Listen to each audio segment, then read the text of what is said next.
24 is actually a pretty good medium age, as a disclaimer. And starting up here in the top right-hand side of the map, we have the blue Terran player at the ripe age of 18. He is Team Liquid's Clem.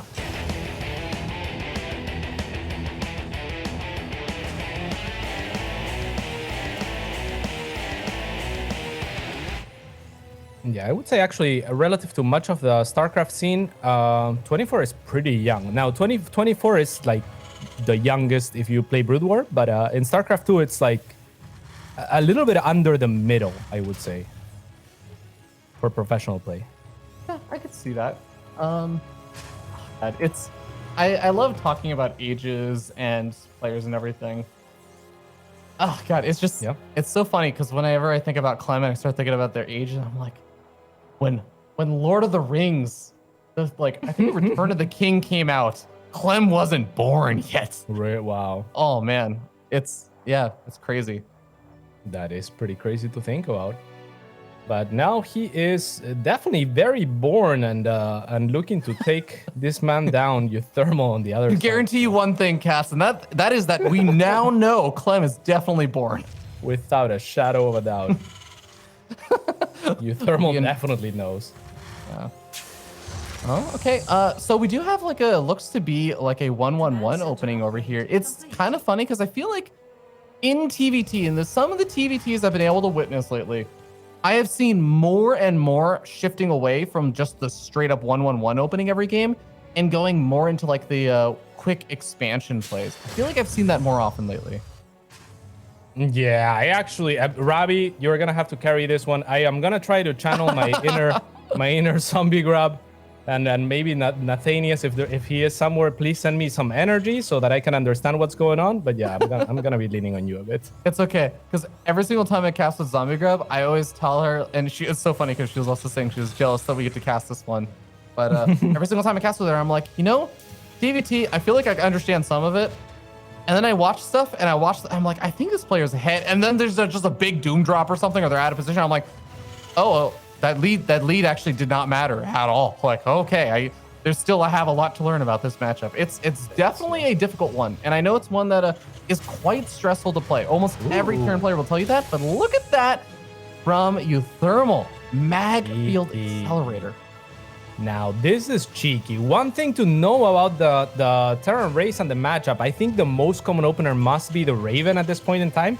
I'm not sure how that fares against Cyclones. I think that it's a build that's looking to punish the type of a Raven opening that is so very common these days, but I could be off. Yeah, so one thing about the Magfield Accelerator style, because you can see he's going to be adding on an additional factory and everything for this, is that Cyclone Wars are a really, really funny thing in TVT. There was like a period at the beginning of Legacy of the Void when Cyclones had just come out and everything. And TVT was just basically Cyclones versus Cyclones, and you kind of build up a big number, and it became a very weird game where you'd expand very quickly and build a lot of Cyclones. That's not really the case anymore, but the big thing that changed all that was people realizing, all right, once you get out like 2 Siege Tanks, it's a hard shutdown on the Cyclones. So there's like this point in time where your opponent gets out enough of those Siege Tanks and things just completely change the pace of the game. And uThermal's looking to try and capitalize on the Cyclone count before that point. That's an incredibly important timing he has to hit before. Yeah, this one Hellion is going to pick off an SCV. Actually, here is Clem already with the tank, though. 2 Cyclones available, and they are going to lock onto that tank right away. It looks like they may not be able to take him down. This is terrible. That's game. That's game. Wow. Clem with a hard punish there. Honestly, Cats, I'm going to say, I feel like maybe there was some stuff that uThermal could have done with just having the Cyclones meet that army there a little bit earlier, but like he had to engage there. And even though he did lose one of the Cyclones very quickly, because I don't think he was microing it back, I actually don't know if you don't meet that push a little bit further in advance, I don't know if you can actually defend that, like with that build order. I think that's an excellent point. I think the Watchtower was the crucial component there that was not maybe used as well as it could have been, right? If those Cyclones are a little bit more proactive on the map and looking for a potential push, then I think that's how you beat it, because you get to fight with the Cyclone's ability. But once they're trapped inside their base, essentially, and the tank is sieged by surprise, I mean, they didn't even get to kill a unit. Yeah, absolutely. And I almost wonder, you know, there was that one Hellion that we saw doing the little run by there. uThermal just not catching wind of that move out. And if that Hellion had run into the army as it was moving out, or if it had been on the Sunlock Watcher or something, I feel like it's one of those, oh, bopped on the head. You're like, ah, that really sucks. Like that could have gone a lot better, but a little bit of build order kind of like luck happening there with how Clem decided to open up, and also a little bit of luck with like how the scouting and everything worked. So I don't think uThermal should feel too down about that. He tried something, it didn't work. I wouldn't even mind if he tried it again on one of these other maps. Yeah, and I think we're likely to see it because the Raven opener is so very likely, right? Like, I mean, it's difficult to imagine a combination of units that is worse in that case for uThermal to be facing up against, right? Like the tank just didn't die from the lock-ons, even though he got both of the Cyclones committed to it. And then there's Marines who, I mean, you could look into Marines, but you know, it's not going to be the most efficient thing. The medevac is not really super available and can run away. Just great from Clem capitalizing, knowing his advantages. Absolutely. Well, we get ready to move into a very quick game number 2. I'm really hoping the rest of the series is not like that, but Cats, the TVT is sometimes brutal like that. I think it was Nathanius that was saying yesterday that TVT is sometimes one of those matchups where I don't think this is the case, but I was going to say where when one player is like a bit better than the other player, the games can look very one-sided because it just, your ability to capitalize on things just really skyrockets. You just find all these things full of timings. You find these opportunities to dive into tough positions. So I'm hoping that uThermal's going to be able to bring this back, and he's feeling confident about his TVT. Yeah, absolutely. I mean, if you're not looking at the right position at the right time, and your opponent has that extra action to spare to siege their tanks or off siege their tanks or have them sieged while you're pushing in, like all of those little details, the smallest things will matter a lot in a matchup that is as positional as this one oftentimes. So spawning in the bottom left-hand side of the map, it is the blue Terran player playing for Team Liquid. It is Clem.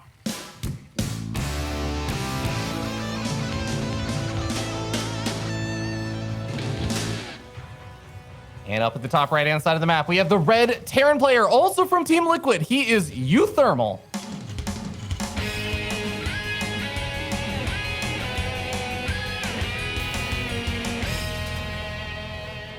Who was, for reference, 5 years old when Return of the King came out, right? Like if we go by them not being born, I'm not sure. Yeah, he was okay. It might depend on the definitely month didn't have he a was beard. born. Definitely didn't I think it would be 6 years potentially, 5 or 6 years. It's one of the two. Most staff. Fun. That's a fun thought. You know, uThermal, he was old enough that if his parents didn't mind, I think the rated T for T in rating, although I think it's a game rating. I forget what the rating, PG-13. If his parents didn't mind a 6-year-old watching a PG-13 movie, he might have actually watched it when it came out. And on the flip side, he might have very much missed it. He could be the type of person that has missed Lord of the Rings. I know what you mean. I could see that. I feel like uThermal sometimes, like, there's a few things that I'm like, oh, you don't know about such and such, and he'll be like, no, what's that? But I don't know. I feel like if you're friends with Hearthstone, you have to have seen Lord of the Rings, right? Like, if you watch Hearthstone stream and you listen to Taking the Hobbits to Isengard for 24 hours in a row, like, at some point you're gonna be like, I've spent more time watching this than it would take to watch the movies. I'm just gonna go watch the movies, right? I feel like any natural person would do that.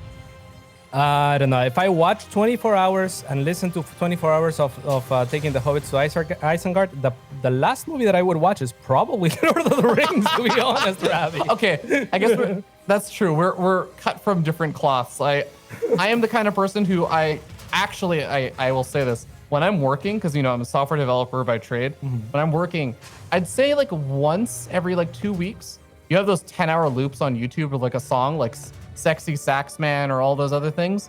I just have it on all day. That's like a normal thing. So I guess Love it. I guess I'm a little bit different in that sense. Everyone's a little bit different. That's what makes things wonderful, Ravi. But how do you feel like these guys are different? I'm curious.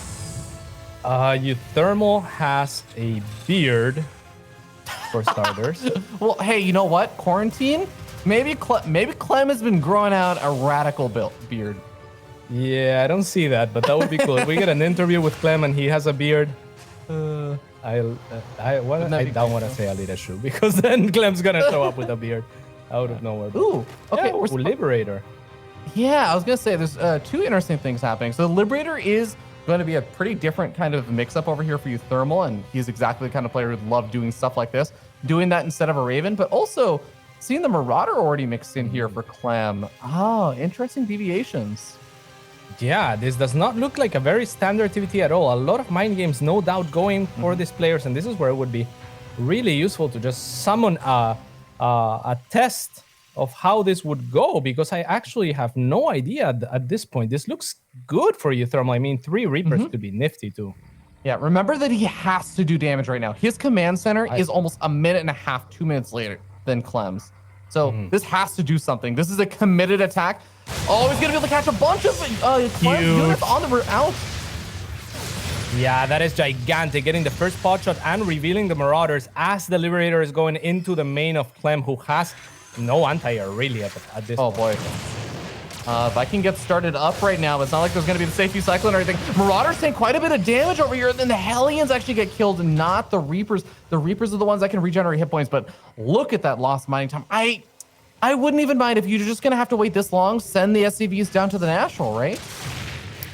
Yeah, and that's kind of where the Hellions would come in. That's the part of the plan of uThermal that he could have used, but now it's getting chased back into his base. So definitely, I think mining the natural would be a very strong option as the Viking finally will push this Liberator back.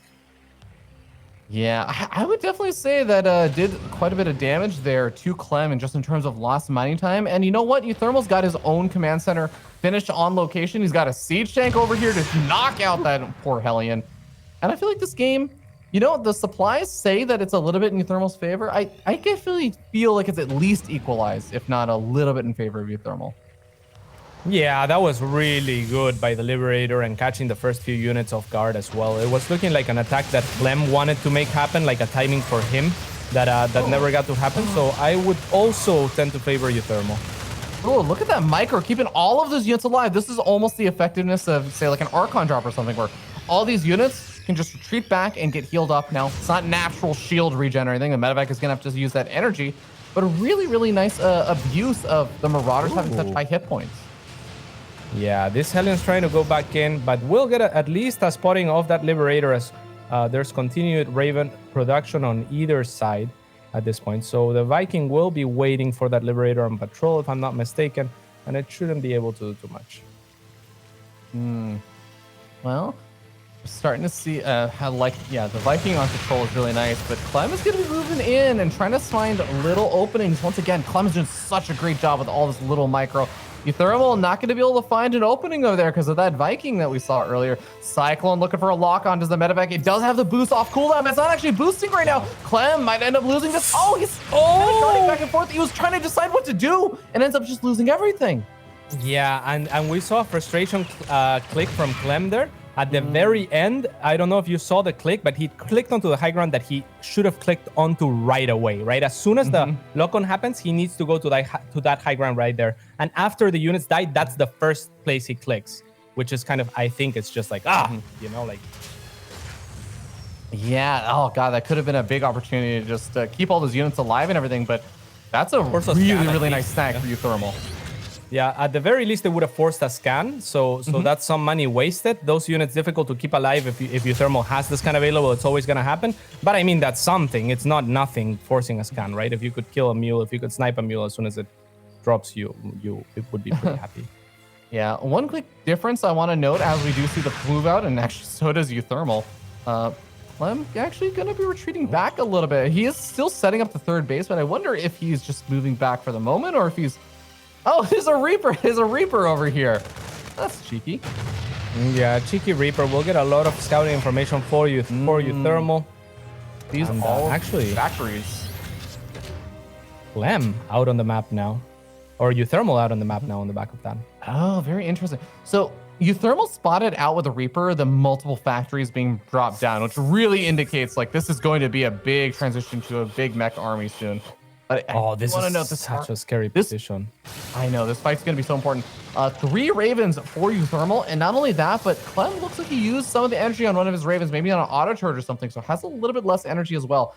I think he still has enough to interference matrix all of the siege tanks, but I mean, Thermal has enough to interference matrix all the siege tanks, drop down an anti-armor missile, and also throw down an auto turret. Yeah, I think Clem's gonna recognize that he cannot win up in the air. And quite honestly, even on the ground, uThermal is looking very strong. Clem does have the air superiority in terms of Vikings, I believe, and this is weird. This gets very strange. I think that uThermal just scanned and saw that the army is already past the center point, so he knows this is initiating effectively a base trade over here. We're going to have to see how these players are able to get up their defenses to trade more effectively on the defense. You're not expected to win out and completely shut this down, but you need to just trade against as many units as possible. Yeah, the SCVs left in that choke, a little bit of a mistake, or I'm not sure if they were intended to block, but they don't do too good for uThermal. Both players plummeting in supply. If we look at the workers lost on either side, it's it's gonna continue to happen. I have no idea who's taking this. I do want to note there is a single command center that's burning down on the right-hand side over here for Clem, and Clem just lost one of his command centers, or his orbital command in the natural. If uThermal's able to break through and kill off the orbital command in the main base, that actually might be all of them. At the same time, uThermal is also, I think he's down to his, he's still got a third base that's mining. Yeah, that's huge for uThermal. Clem is going to lose pretty much all of his workers here. It looks like they're going to try to escape, but now as the tank siege, nothing is going to make it out of his base as 53 workers fall. And uThermal is floating his buildings away whilst accruing a bank. If he can start production anywhere else, I think he's just going to guarantee this. Otherwise, 43 army supply versus 43 army supply, Clem could still potentially win this. Oh, Caps, there's actually one really dangerous situation right now. Clem has the command center, but it's being repaired up. If he spends too many resources repairing, he's not going to, he has to be able to not only make an SCV, if he didn't, he's going to make an SCV, he has to make it now. He might need to make a supply depot. He might get supply blocked in a second. He's not going to be able to afford to make both. If he repairs anymore, he's down to 149. He can't do both anymore. That is a huge problem. I mean, there is that one mule, but I don't think it's going to ever get to the mineral line. It has to mine minerals right now. If it doesn't start mining minerals, I actually don't know. Okay, no, there's at least a few SCVs. Very few. Oh, okay. But it'll do. I mean, the economy is definitely a thing that could come back into play. I think it's definitely mostly about these armies clashing up against each other, though. That's going to be the great decider. And Clem has the extra added task of, I need to find your production, and I need to make sure that you're not making more stuff. Because as we can see, with uThermal and his extra income, he has a production tab, whereas Clem does not. Absolutely. I think the one big fear is that if uThermal loses all of his Vikings, then Clem might be able to force a draw. He has a little bit of that income. He has some of those floating units.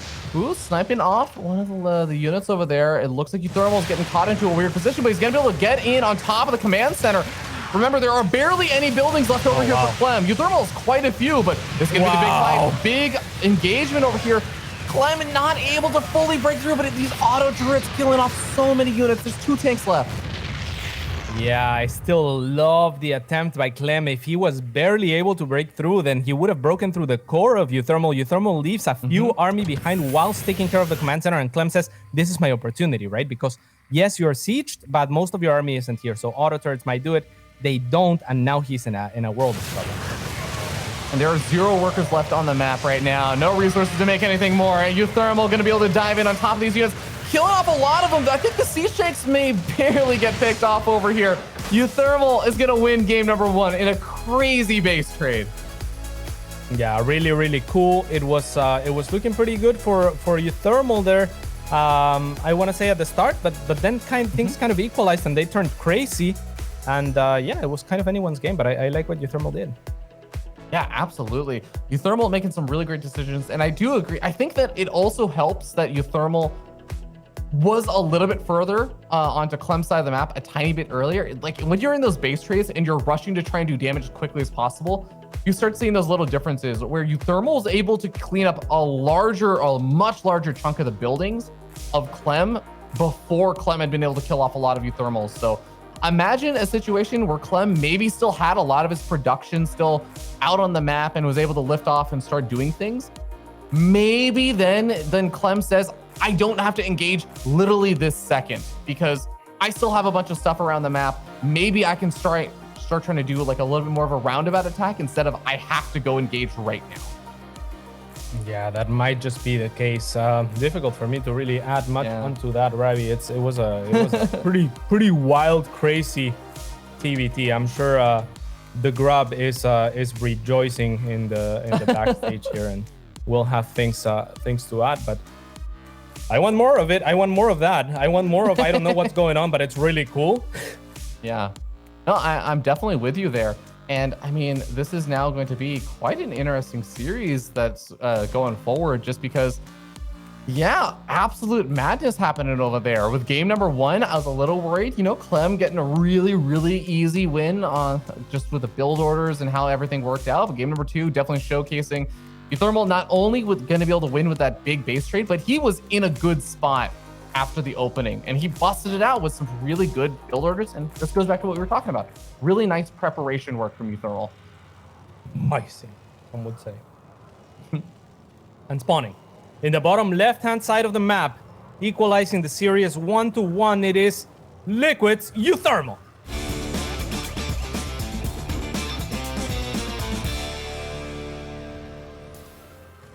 And up in the top right-hand side of the map, we have the blue Terran player from Team Liquid also. He is Clem.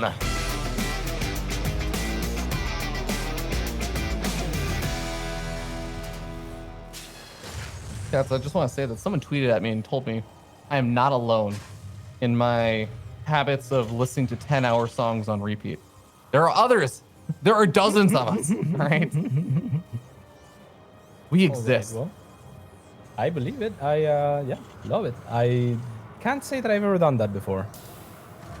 You should give it a shot. You should give it a shot on your stream, because for some reason you would think it would drive people away, but apparently it just attracts people. Well, taking the Hobbits to Isengard is a pretty bizarre song, I gotta say. It's like excruciating almost to listen to for too long, no? Like, I think it was like kind of the torture element that people were like, yeah, I want to see how long he can withstand. I wonder if people didn't have it muted for the most part, like what the ratio of mute to not mute. I mean, would you watch the stream with it muted though? Like yeah, you're right. You wouldn't. Yeah, I think you would just not even just the experience. Hobbits to Isengard. I feel like Hearthstone is a very fun player to listen to. He's great. Streaming. Yeah, he's amazing. Yeah. He's a very, very funny, smart man. So, as yeah, very much by the way. I was gonna say uThermal's actually been streaming a good bit, a lot more lately, and he's been releasing a lot of those YouTube guides too, Cats. You'll enjoy his TBT. Got some great YouTube guides on his YouTube. Yeah, that's really awesome. I mean, if you want top tier guides, I think, uThermal, Hearthstone, Lambo, probably for each race out of the European pros are some of the most proactive players that are putting out content all the time out there. What a time to be alive, where you have some of like the top 3 players for each respective race are releasing YouTube guides and creating content. I mean, I could not imagine that happening, 4 or 5 years ago. Yeah, and it's people with strong personalities as well. It's not like you're gonna fall asleep watching those guides, and they're really funny, and they like Hearthstone has great production, and yeah, I love these guys. They're fantastic for the scene. So props to them. And what about this game though, Ravi? What it doesn't look like, it looks like they're mirroring each other for the most part. Yeah, no major like deviations or anything. We had minor little harassment there. uThermal was being the more aggressive one out on the map, where Clem was kind of staying a bit more back at home. The one kind of difference that we're seeing so far right now, we'll see if Clem actually changes this up, but yeah, the tech lab is being built on the factory a little bit later here for Clem, so he's not getting up the quite as fast as say a Cyclone over here that uThermal's getting. And those Cyclones really, really nice for just defensive play if you're dealing with any kind of drop harassment, if you're dealing with any kind of push outs, and eventually, like you brought up multiple times, the Raven, being able to snipe off those Ravens is such a nice tool to have in your belt. But a few more Reapers over here for Clem. Yeah, Clem did make one extra Reaper, which is what's gonna net him that disadvantage on the Cyclone front, and not having that factory as early. And the Reaper didn't really come into play. So yeah, I mean, good defensive position for uThermal. Small advantage to him in the early game. Yeah, I actually feel like the 3 Reaper, 2 Hellion micro is like the first step in TVT that is so intimidating for any players that are trying to like learn Terran, because I feel like it's just the time where the game can just sometimes end.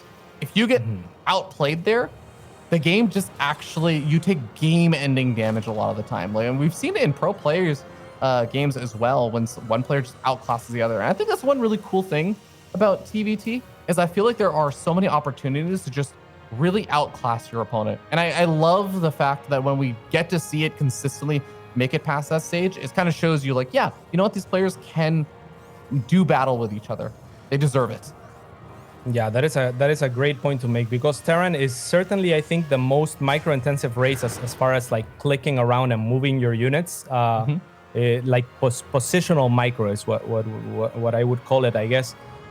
Because the units have range compared to Zerg, right? Protoss is a lot of the time about casting the spells in the right positions, but Terran is about actively moving those units. So you have to do a lot of clicking around. And yeah, when a player is looking for better angles, right? Like for those Hellion shots or lands those grenades on the Reapers and just knows where units are going to bounce and what to focus fire a little bit better than their opponents, it can definitely get out of control.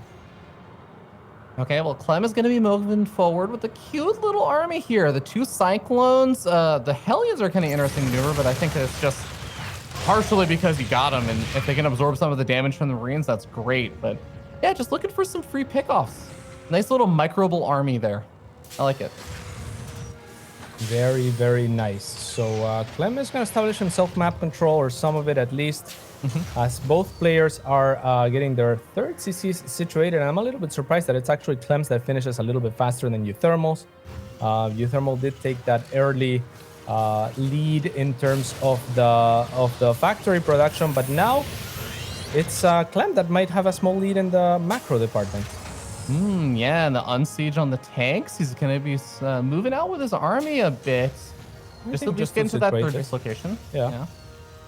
And he's 4 workers ahead as well, which I'm not sure if he has a right to be 4 workers ahead. Oh, but he's going to be out of position now for the Raven that's moving on in. And actually, Clem is keeping him busy in the middle of the map. Oh, very well done. So that's why uThermal's army was just running away, right? Because you would want those tanks pulling back. But my God, this is amazing positioning from them on those auto turrets. They're going to tax all of the army, or all of the SCVs rather, as they evacuate. Oh, but the Ravens, they're actually idling now. I think he's just too busy with the micro on the other side of the map right now. He knows that he needs to actually be able to deal with this big attack. Auto turrets coming down for the Ravens on top of the Marines are going to kill off a lot of them. And that actually opens the floodgates for uThermal to snipe off the tanks. Yeah, 1 tank only remaining from Clem, and it will be taken down. And this will give uThermal his chance to go at Clem's third and kind of equalize things a little bit. Yeah, Clem is actually going to go drop a tank on the top of the army over here for uThermal, doing some really great pickup micro. The medevac will get sniped off by the Cyclone, but that is a cleanup from Clem. He doesn't end up really losing too much in terms of economy. Loses some army units, but that went really, really well, I feel like, for Clem. Oh, definitely. Wow! That was awesome. The beautifully block with the turrets. Yeah, you know, a lot of StarCraft units, like, if there are temporary units or also just, I mean, like units in general that are hold position somewhere and you're trying to move command through, if you create that little choke point wall, a lot of the units, for some reason, they feel like they can play Red Rover against the enemy units and bust on through with just sheer movement speed. Doesn't really work that way.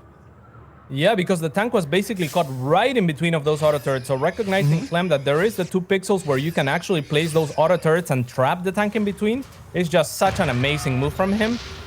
It's not a thing that you see every day for sure. Okay, starting to see Clem make his big move out after having taken some really fantastic engagements earlier. I want to note, though, that it is going to be about a big siege tank, or sorry, a Marine count lead for Clem right now. uThermal has his big factory set up, and this is going to be that point where in about 30 to 45 seconds, I feel like uThermal's going to start being able to take advantage of his big spur into production for the mech style. But until that point, there might be a little opportunity here for Clem to do something. That might just be right. I mean, uThermal was looking so strong on that counterattack, but realistically, it's Clem that ended up doing all the right moves, right? Like he's punched uThermal in the gut a few times in this game. And it's really on uThermal to try and stabilize. Mech is that opening. It's the way where you can trade efficiently and push 1 or 2 attacks back, and all of a sudden it's anyone's game again. Well, I think as more and more of these siege tanks start popping on out, and uThermal also has been able to maintain pretty good air superiority with 6 Vikings out, and also, of course, keeping those Ravens alive. Don't forget about those. There is going to be a pretty solid defensive posture here for uThermal. I don't think he's going to get broken too easily now. And even the sensor tower going to be able to spot out, for example, a little Marine over here, which may even look like a medevac, but as it stops over there, uThermal can just go ahead and clean that up at some point whenever he finds an opportunity to, maybe with some Hellions or something. Yeah, definitely. I'm curious what his next base is going to be. I think he probably wants the north uThermal, given the position of that sensor tower, right? Yeah, I mean, when you have the mech army, you usually want to kind of shorten the distance between your bases. So I actually do like the idea of just kind of expanding in the same direction as your opponent as well. Like, I don't know if he knows the direction that Clem decided to expand, but well, if he does decide to expand up to the north side, like that's just going to bring him closer. It's going to make a shorter distance. The siege tanks don't have to go as far. He's not going to get caught out of position as often. Yeah, most definitely. And I'm surprised that it's actually Clem pushing into the area where the sensor tower is. So he's going to gather his entire army outside of the range of the sensor tower, and then maybe look to bust through the minimum distance between that sensor tower and the base that it's covering. So he's gonna bunch up the army, and it looks like he's going for an attack. Yeah, it's not revealed by the sensor tower just yet, and now he has stepped onto the pathway here. He scans forward as well, which is also another massive reveal that the army's coming from that angle. Vikings going to start chasing back some of the medevacs, but the siege tanks are going to get sieged up. Interference matrices could come out over here from the Ravens. Remember, uThermal's a lot of energy bank there, and the sensor tower is actually going to be in range of these tanks, I think. Yeah, this is a really cool pickoff from Clem because he has access to killing that sensor tower as well, though he does not have vision. Okay, now comes the scan, and it looks like uThermal's getting ready to engage with those interference matrix going off on the tanks. Oh, it looks like he's just dislodging the position, actually trying to get the tanks at the front away so that he can maybe reposition his tanks and reclaim the position forward. Yeah, I think he had some T-tanks that were in range. Both of these players had T-tanks in range of each other, and uThermal was able to use the interference matrix to snipe off some of the forward ones. There is another little clump of army on the north side of all of this, and Clem, if he gets that army around to the other side, uThermal's just not going to be well positioned. He has a lot of siege tanks that are unsieging right now, but he now sees that army with a command center that was trying to become a fourth base, re-sieges, and is going to try and defend. I don't know if the drop on top of this is going to work out with all the Hellbats there. Yeah, luckily those Hellbats show up right in time, and the attack in the south will get dislodged by the Liberators finally of uThermal. So very cool patience by uThermal, Ravi, because he had the energy on those Ravens, and I was thinking to myself, why doesn't he just use another interference matrix and pushes on the tanks back? He's just saving the energy for moves like these, right? Yeah, really cool. Great pickoff there for uThermal. And oh no, this is the big danger zone of TVT, the big doom drop. Most of the medevacs have been taken out. The missile turret does die just before that final medevac goes down, but looks like the Vikings managed to snag it off anyway. There is, a very scary position to get doom dropped in your main, but didn't actually get that much damage on. I mean, I only see one factory without an add-on. Not many workers died. I actually feel like that didn't go that well for Clem. Yeah, there was something like a triple missile turret setup there for uThermal, so really nice. I mean, cleaning up after the medevacs are gone is so much easier. So I completely agree. It's a great position for Clem to abuse, which is why uThermal had so many missile turrets concentrated there. And now he looks to be confident pushing out with this huge mech force. Oh, the auto turret's trying to body block. He's getting the rebuttal there versus Clem's earlier body block on his tank. And oh boy, the medevac's going to be loading up the Hellbats to drop on top of the bio, on top of his opponent's tanks. Clem, he's got some Vikings of his own. He's trying to snipe off the Ravens. He is going to be able to get a lot of them. Oh, this is getting to be a very messy fight. The Hellbats have not been able to unload, but it looks like the bio has been forced back pretty heavily. Yeah, these Hellbats are still in the medevacs, now pushing on forth, maybe ready to take these tanks. Oh, weird and siege. There's a lot of Marines still left over, but he's going to do it. Yeah, he's gonna go for it. It looks like he might just have enough at least to dislodge this position from uThermal or from Clem as extra reinforcements arrive. The Vikings are now landed, so they'll be helping on the ground, but that means the medevacs are easy pickings for the Vikings of Clem. Yeah, the medevacs were helpful for healing up the Hellbats a little bit and also doing the drops, but that also does mean that so many of the Vikings for uThermal ended up dying on the ground. So that means he actually does give up air superiority, but he's on top of this base. If he can keep and maintain this position, the north base is also going to be vulnerable to any sort of movements from uThermal. This is a great spot for uThermal to be in. Yeah, he's actually going to keep reinforcing it too.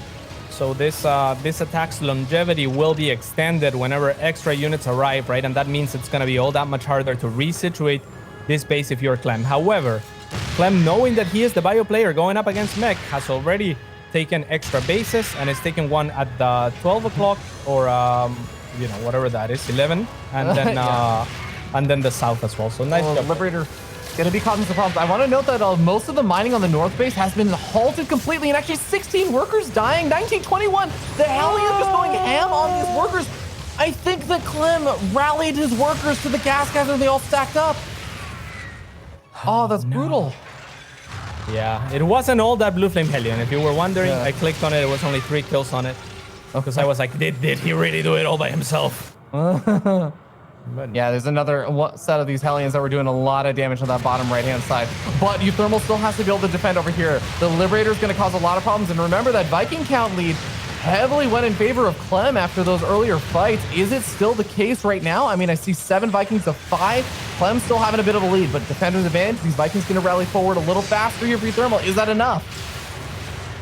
It's very difficult to say. Now the Thors are going to join the fray, and that's going to help a lot to stabilize that that air superiority that Clem had gotten up until this point. Oh, Hellion run by makes its way out in the midst of him being attacked. uThermal looking to try and get some more equalizing damage done. That's a lot of Hellions as well. This is not going to be something that just, you know, a few reinforcements are going to be able to easily deal with. You actually do have to send a decent-sized army, and there it is. A decent-sized army actually at both of these bases, ready to intercept the Hellion run by.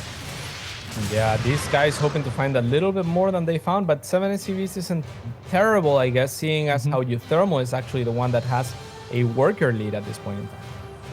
Yeah, funny to see a worker lead, but you can see he is very much oversaturated on these bases. I think he really needs to start thinking about a 5th base, but it is going to be tough because I feel like Clem right now does still have a scary looking army. It's going to be a tough one to deal with because not only does he have that air superiority, but I mean, actually still has a lot of bio, a lot of tanks. Yeah, he sure does. And he's looking for that 5th base of uThermal, right? Actively repositioning, making sure that uThermal is kept on less bases because he can't trade too efficiently against Mech with bio. So it's going to be about denying that space and keeping the map control that you get with a more mobile army. Oh, Fusion Core is being added on for Clem. Is thinking about getting that Liberator range upgrade and maximize the utility of those Liberators. And he's still just adding on more Vikings, even after he's already got a very solid Viking lead. I mean, it's not as solid as it was earlier. So uThermal did find a chance to make a few more, but he's still down in Vikings. The big thing you were talking about, though, the Thors do kind of change the pace of things. I wonder, is just making more Vikings going to be enough? Yeah, it's gonna be difficult to say. The Thors are so scary. I really don't know how I feel like as the air army scales, the Thors also have an opportunity to do their splash damage, and things get so scary then if they choose to do that. But oddly enough, I like whenever I watch uThermal play, I don't think he ever pretty much favors that attack. At least not that I've seen him do it yet. Yeah, I feel like it's definitely less consistent. And I feel like a lot of these players like to go for consistency, but yeah, I mean, if the but look at that, like a shot like there, that, right? Yeah, yeah. I'm like, okay, maybe splash damage mode would be good. Yeah. Well, I think uThermal probably happy with some of those trades there, killing off a few of those Liberators, shutting down a few of those Vikings as well, and is able to establish this bottom side base. Look at all the fours that are here as well. That's actually going to be a pretty difficult position to break. Yeah, and this is something that he brings to TBT that I don't think many players do with the very heavy Thor add-ons here to try and control the air. I'm sure it's going to normalize some more, but uThermal is always one of those players that is looking to explore things before others, and yeah, I think the Thors are evident in his TBT gameplay since the changes. Oh, a little awkward right there because the SCV is getting sieged up by the Liberator, but all the Thors are trying to move up to the north side. We end up seeing more workers are still going down. That entire middle line is getting ravaged because uThermal is so focused on this north side defense, and the middle line's gone. Yeah, at the same time, a lot of that air superiority that was the best advantage perhaps that Clem had is now gone, though he is still producing 7 Vikings at a time. Wow. Okay. Yeah. I was gonna say, he still has 7 Vikings. I'm like, oh, because he's making 7 Vikings at a time. And he's adding on 2 more starports. Cats. Madman. Wow. Do you think we're gonna see battle cruisers transition? I mean, I wonder, Ravi, do you think battle cruiser and Yamato can be a good answer to the Thor? Yeah. Honestly, like the battle cruiser transition, I think if you can build up to the critical mass of battle cruisers, I actually think battle cruisers can be a great answer.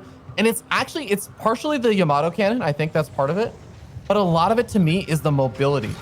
Thors are just so slow. And especially as this game goes on further and further, you can't really keep them all in place. And it's not like it's such a one-sided thing that the Thors win versus battle cruisers. So one-sidedly, you can fight with half of your Thors and kill the battle cruisers. You need all of them together. Yeah, and with the ability to reposition of those battle cruisers, I can see exactly what you're saying. However, these tanks get a decent position. They will get cleaned up, but not before doing some damage on the side of Clem.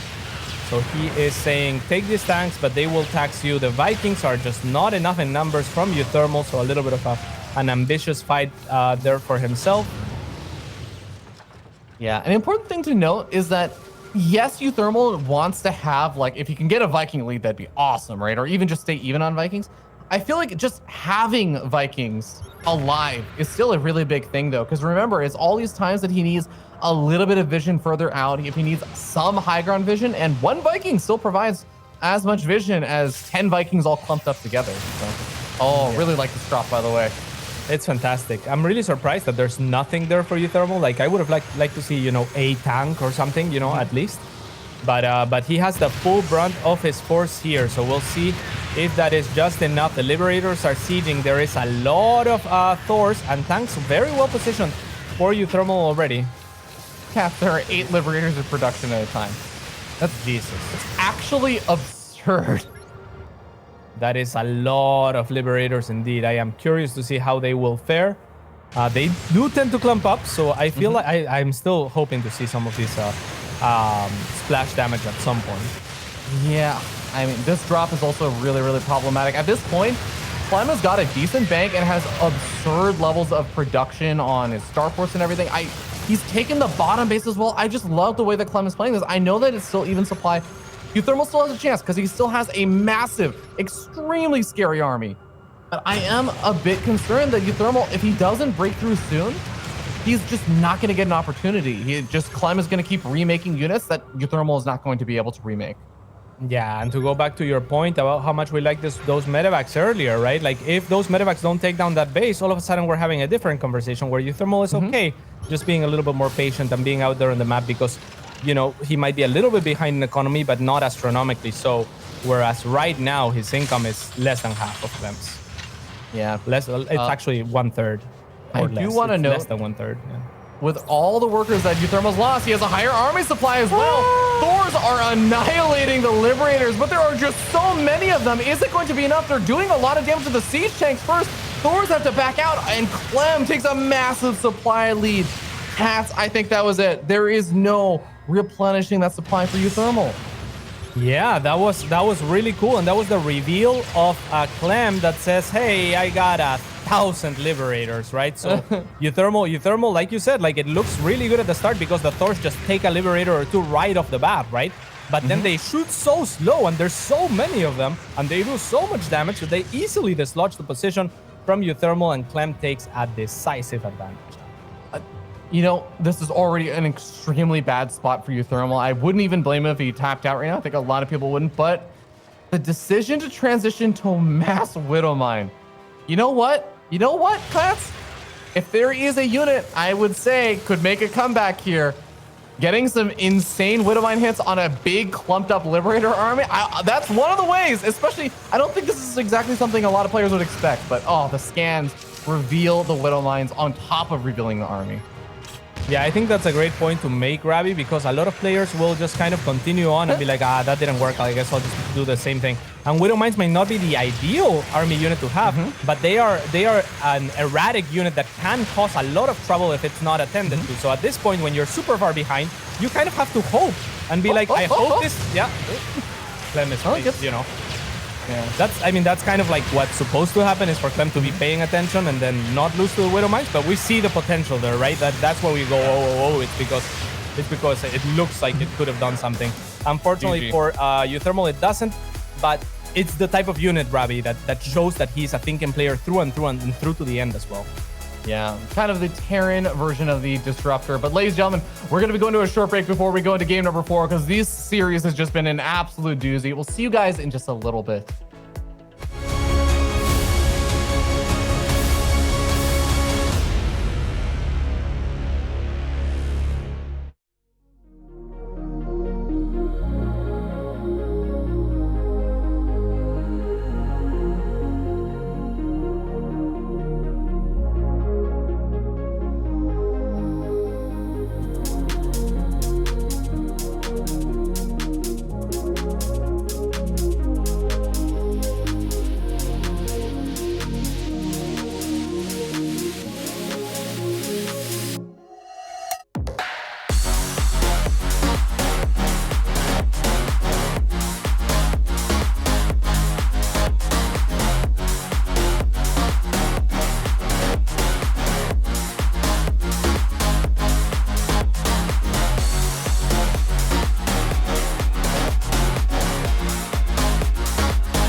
And we are back once again with this amazing series of Clem versus uThermal. I am joined by the amazing Fear Dragon. What's up, Ravi?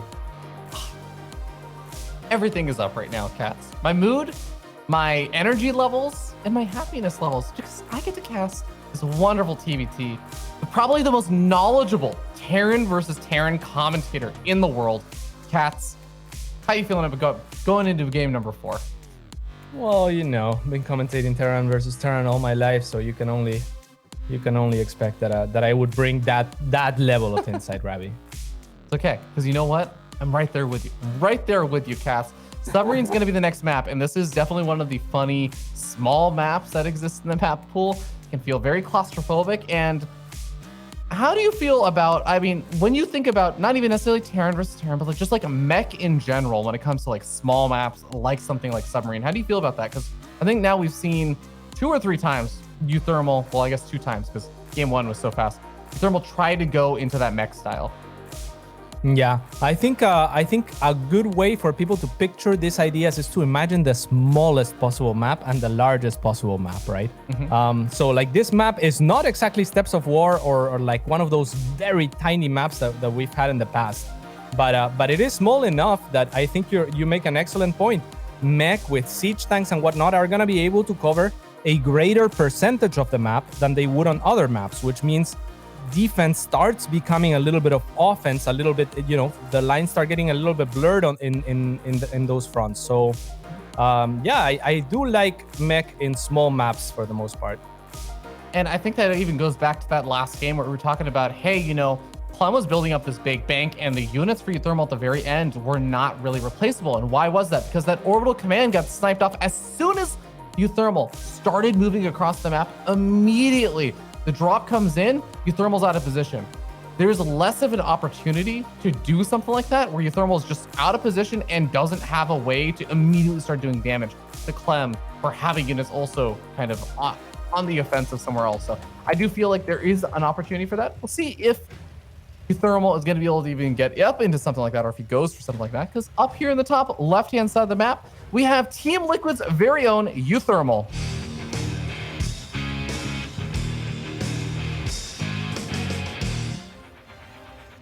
And the bottom right-hand side of the map, it is the amazing youngster for Team Liquid also, Clem.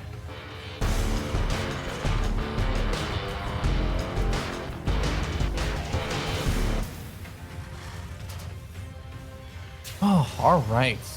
So I was going to say there's one kind of fear that I always have about Terran players, or just in general when they try and go into mech. And I feel like this is true across all the matchups. So I think it's also true a little bit in TVT. While you're getting up your production, you have this big investment into throwing down, 2-3 additional factories. You're starting the add-ons and everything. A lot of money has been sunk into it without getting any reward whatsoever. And that is like this big vulnerability period where if your opponent had those same resources being mined, but they put it into army, if they strike at the right time, it's really dangerous. And on a small map, that's also a fear that I have, is that it will be more difficult to get through that little stage where your opponent can very quickly move out. Yeah, that is certainly a possibility. So we'll see what these players bring to the table. As far as openings, Ravi, is there anything that you're looking forward to, like more Ravens or? I'm trying to remember like the way that Submarine plays out. And I do feel like there are some nice places where, because this map's main base is so small, you can actually even see the positioning where they're building their stuff right now. The barracks obviously at the wall in over here for uThermal and everything, but even the factory, it's kind of on the further right-hand side. I actually do feel like if you can find little opportunities to siege up there on either the south side of, say, uThermal's main base, or to the right of that factory on down by the third base location, there's a great opportunity to snipe off some really critical tech structures like your opponent's add-ons and everything. So I would not mind seeing like one of those kind of two-base tank pushes that we used to see a lot more back in the day.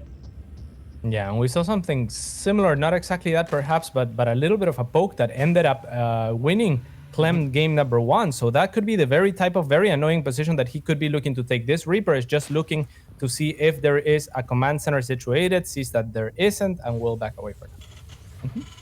Yeah, Starport going to be a lot faster here for uThermal since he has not started up that command center.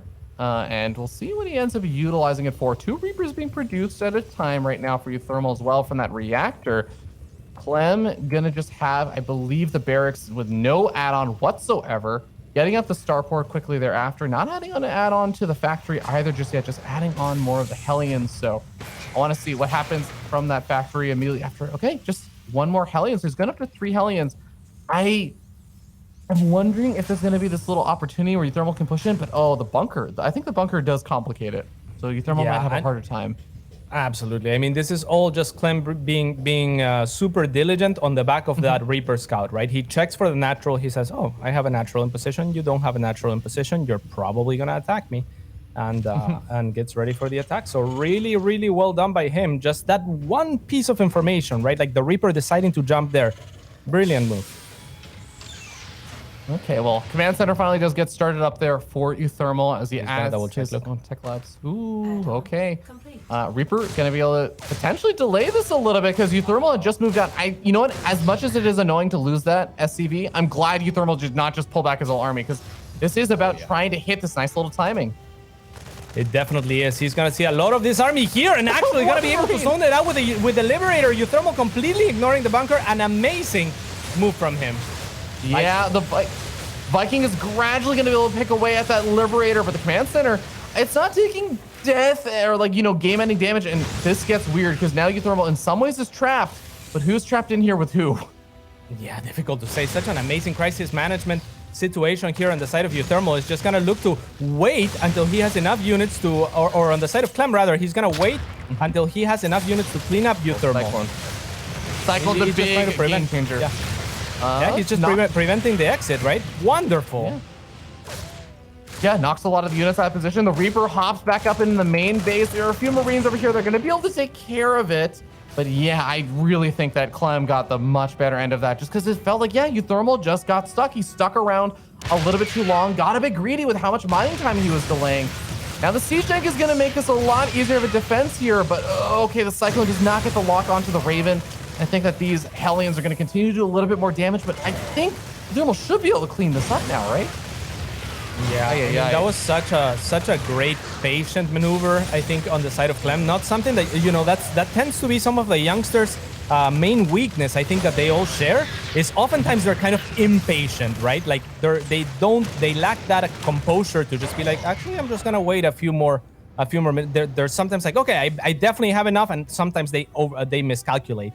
But Clem did a wonderful thing here. He evacuated the natural, right? He had his army at the top of the ramp. He knew about the Liberator, and I was concerned when the Liberator zones out, but that's because Clem is allowing it to happen because he has the Viking in production. And so he's very okay slowly taking the natural as long as he can continue production and as long as he can clean that army up. So just a great move. All right, Raven tried to throw down the auto turret, but actually got blocked off by an SCV in the Mineral Alliance. Ends up backing off as he also sees the rest of the army starting to make its way forward, but yeah, uThermal's going to be playing from a bit further behind here. Down 7 workers, down, a few of those valuable units that he lost earlier on. I do want to note, though, that last game, I think it was last game, and I mean, just rest of the series previously, we ended up seeing 3 Raven openings from uThermal. Clem seems to be okay with sticking around at 2 and then just going straight into Viking production. Yes, indeed. Very nice job. Also for uThermal, I got to say, Ravi, I like the run by. You know, if there was a few more SCVs in that natural, all of a sudden it's great. Yeah. So, but yeah, I don't know how he comes back from this. Clem has looked so strong right now, and it's looking amazing in this game.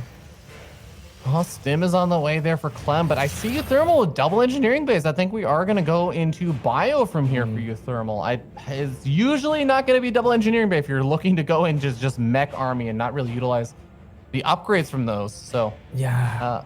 Clem, he's not going to have the same little window that I was talking about earlier where all the factories are starting up and everything, but this is potentially a difficult defense to make over here, and this is what I was talking about Submarine. You get into one of these siege up positions, he's just out of range, I think, of the reactor. No, he's just in range of the reactor. Yeah, really cool. Even gonna be able to take down that supply depot. And can he shoot at the starport? Yes, he can. There's the Viking in production for uThermal, but there is air superiority on the side of Clem, except uThermal comes in with a flank. SCVs also joining the fray to help tank some shots from those siege tanks, and it looks like uThermal is barely gonna clean up, but at what cost? Yeah, he loses a lot in the process, and Cats, remember, he has to lose 17 workers to defend there. At the end of the day, the army supply is even. I don't even know that he has the army he needs to do a big counterattack. It's not just even that, though. That's not actually even where it ends. There's been a on-place 3rd command center for Clem that has been mining throughout that fight. uThermal is just now moving his over. This is an abysmal spot for uThermal now. Yeah, and it all comes down to what you were pointing out. There's those upgrades in production, right? That uThermal is investing into, that Clem was maybe, or at least the E-base. And on top of that, the scouting marine for uThermal scouted or spotted the army of Clem so very late that it just gave him very little room to kind of situate himself in a good position to stop it. So, you know, being a little bit greedy and Clem punishing it. Yeah, Submarine is such a brutal map, Cats, because it is just such quick move outs across the map. And in a matchup where positioning is everything, positioning is your lifeline in the matchup, you don't have a lot of time to react when your opponent decides to move out. You have to be in position immediately. Oh, the siege up on the gas geyser is nice over here for uThermal, and lands the Vikings on the high ground. So the tanks are kind of covering these Vikings a little bit. I actually really like this, but I believe Clem should be able to siege up a siege tank just a little bit farther forward so it gets in range of the Vikings, but not in range of the tanks. Yeah, that's exactly what he's going to do. This tank is going to provide the range. Actually, he finds a spot, but he's going to land one single Viking. Fight me 1v1. Oh boy. Oh, uThermal's on siege. That's a GG.